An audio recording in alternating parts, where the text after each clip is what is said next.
ଭାଇ କି ମାଛ ଅଛି? ରୋହି ଅଛି, ଚୁଙ୍ଗୁଡି ଅଛି ଆଉ ରୋହି କିଲୋ ଦେବ। ଆଉ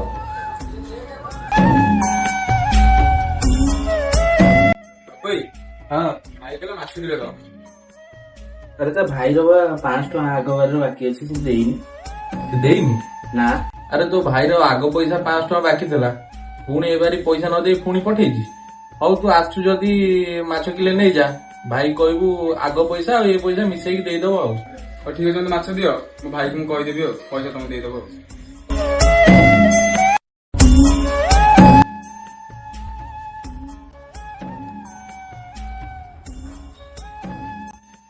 କଣ ପଇସା ମାଗୁଥିଲୁ କି ଆମ ଦୋକାନ? କେତେ ଲୋକ ବେଜିତ କରୁଛୁ ପଇସା ମାଗିକି?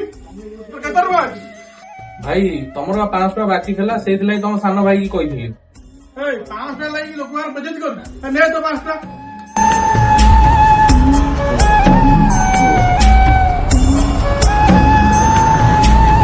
ଭାଇ ମହାଜନ ତାଙ୍କୁ ବାକି ଦଉନି, ଆମେ ଧାର ଉଧାର କରି ବେପାର ପଟା କରୁଛୁ।